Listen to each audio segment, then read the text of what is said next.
Online TV. Najidhibiti kuongea kwa hisia, ila ninaongea kwa mifano hai.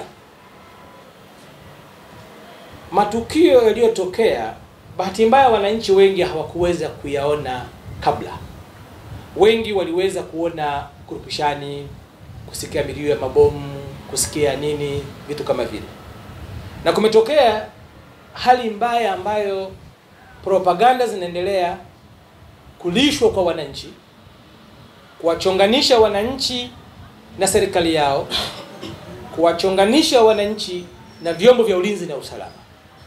Mimi nilivamiwa baada ya kupiga kura, nikawa nakuja ofisini kwangu mjini, hali ikiwa shwari katika macho ya kawaida, lakini fika Kimara nilivamiwa na genge la watu wengi sana, na barabara zikiwa zimezuiliwa, zina vizingiti vya namna mbalimbali. Waliweza kuchoma gari langu likateketea. Lakini katika uchomaji wa gari na mashambulizi yalikuwa yakifanyika, wananchi hao wanaosema ni waandamanaji, hakuna mwananchi hata mmoja alikuwa na bango la ujumbe wetu wa maandamano, kitu cha kwanza. Lakini nilishuhudia kwa macho yangu vijana wakiwa na silaha, SMG mbili wamebeba kabisa. Sasa tujiulize, leo lawama zinakwenda polisi wameua, polisi wameua. Naomba niwaulize wa Tanzania, tutafakari kwa pamoja. Ikiwa kundi la wahuni wanaojipa nembo ya kuandamana wana silaha ya moto, mlitegemea vyombo vya ulinzi na usalama viwabembeleze? Mlitegemea vyombo vya ulinzi na usalama viwape ridhaa ya kuendelea na utekaji wa miji na makazi ya watu na uharibifu wa mali? Ifikie mahala tukubali kwamba wananchi tunazo haki zetu, lakini pia tuna wajibu katika nchi yetu. Na wajibu mkubwa tulionao ni kuhakikisha sisi wenyewe tunakuwa sehemu ya kulinda amani ya nchi yetu. Ni wajibu wa kikatiba tuliokuwa nao. Wavamizi wamevamia maeneo mbalimbali, wamechukua mali za watu. Wameenda kwenye ATM, zimevunjwa ATM, wamechukua pesa.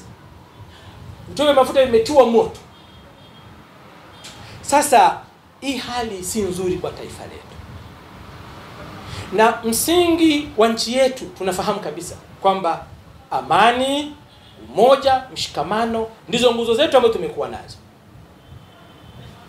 Haya yanayoendelea sasa hivi mnaweza mkayaona kwamba hili ni kundi la waandamanaji, lakini mnasema si waandamanaji, bali ni makundi ya uhalifu kwa kiasi kikubwa ambayo yamebeba ajenda za watu wenye faida ya kuvuruga amani ya nchi yetu. Nitoa wito kwa wananchi wa Tanzania wote mahala mlipo. Kwanza, msiondolewe kwenye imani mlionayo na vyombo vyenu vya ulinzi na usalama. Msiondoke huko. Endeleeni kuamini katika vyombo vyetu. Ni kweli yanaweza yakawa yalitokea mapungufu kidogo kidogo katika kutimiza wajibu wao, lakini tuangalie sababu za mapungufu hayo ni nini. Nimewapeni mfano mwananchi, mimi nimevamiwa gari langu inachomwa, watu wana silaha SMG, wamevaa kiraia. Na polisi hawajawashambulia katika mazingira hayo. Watu wameteka barabara masaa 3-4, wana riot, wanaongezeka makundi kwa makundi. Unategemea jeshi la polisi kama chombo muhimu cha kuhakikisha kina enforce utulivu na amani kingefanya nini? Sasa tusiwe watu wa kulaumu tu upande mmoja kwamba polisi imeua, lakini pia hata kuua tuwe wa kweli na waadilifu wakati mwingine. Leo ukimuuliza mwananchi kwamba nipe takwimu ya maiti ngapi umeona kwenye mtaa wako, anaweza hata mmoja hayupo mwenye takwimu kama nimeona maiti. Lakini mtu anazusha anasema ziko maiti za kumwaga zimerundikwa. Sasa hii si njema na si nzuri. Lakini wazazi majumbani kwetu tuwe makini katika kulea vijana wetu. Tusiwe sisi ndio wenye matamshi hatarishi kwenye familia zetu. Hawa watabeba haya na kwenda kuona kwamba sasa ndio msingi wa nchi yetu, kitu ambacho si sawa. Wa Tanzania, uchaguzi tumefanya umeisha. Tunayo kazi kubwa ya kujenga nchi yetu. Wengi walitamani vurugu kwa sababu hawakuwahi kupata madhara ya vurugu hizi. Lakini imani yangu kabisa kwamba sasa hivi Watanzania wengi wameelewa, japo kwa uchache, nini madhara ya kuvuruga nchi yao. Watu wanasema tumefungiwa ndani. Sasa hali ya hatari ilivyokuwa, vituo vinachomwa, magari yanachomwa. Nataka niwahakikisheni wa Tanzania, kuna uwezekano mkubwa kabisa wa mauaji makubwa yaliyofanywa na haya makundi ya wahuni. Silaha walipata wapi? Kwa hiyo mambo mengi ya kujiuliza, na tuwe watulivu sana katika kipindi hiki. Tusiwe watu wa mashambulizi kusema kwamba jeshi limeua, polisi wameua. Mbona kama kweli wewe ni mwadilifu wa nchi yako, mbona uzungumzii wahuni walioua? Mbona uzungumzii wahuni waliovamia mali za watu na kuharibu? Mbona uzungumzii watu waliojiorganize kuandamana maandamano haramu bila kufuata utaratibu?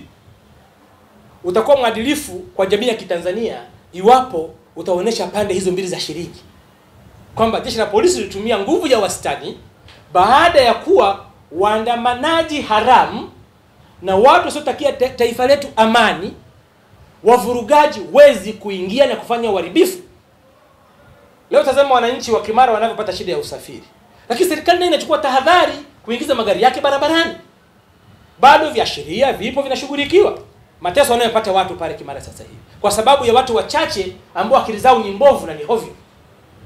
Sasa lazima kama wananchi tutoke na tuonyeshe kwamba hatukubaliani na haya yanayofanywa.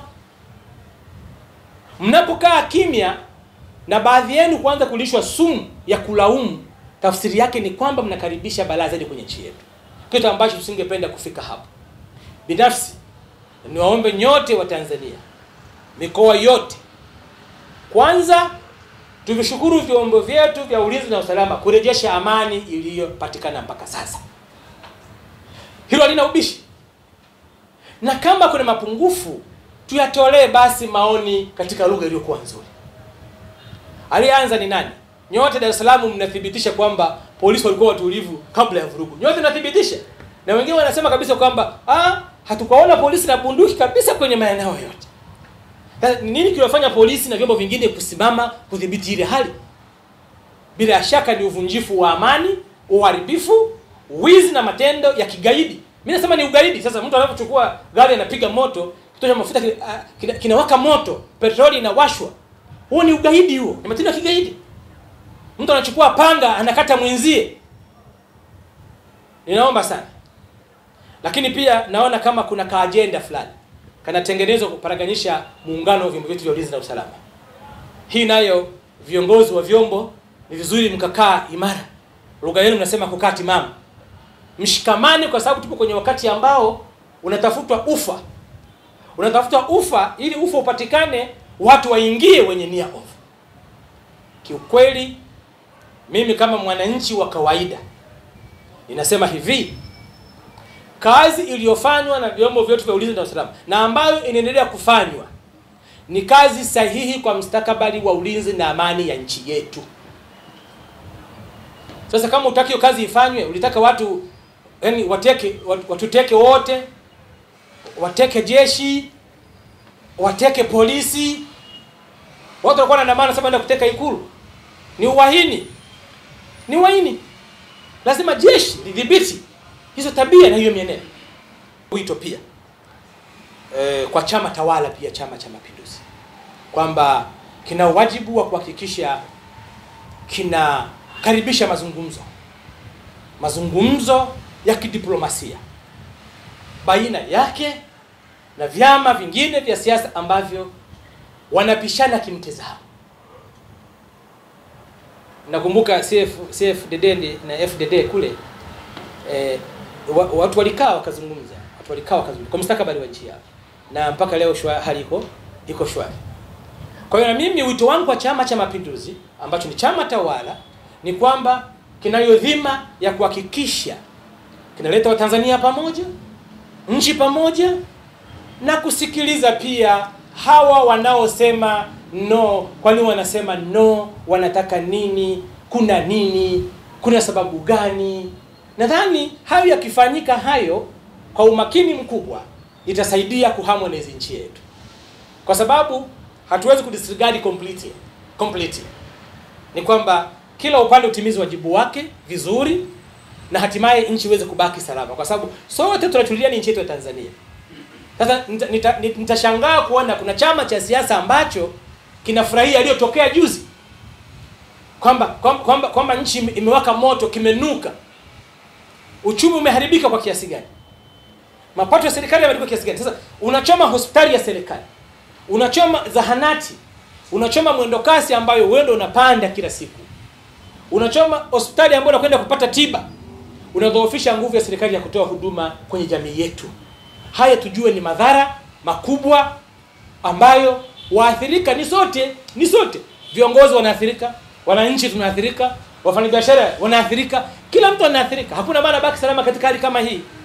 Mwisho ni washukuru wale wote ambao dhamira zao ni njema kuhakikisha kwamba nchi yetu inakuwa salama, ambao dhamira zao ni njema kupinga uhalifu na makundi ya ugaidi. Haya lazima myakemee, tuyakemee kwa pamoja ili nchi yetu iweze kubaki salama. KM Online TV.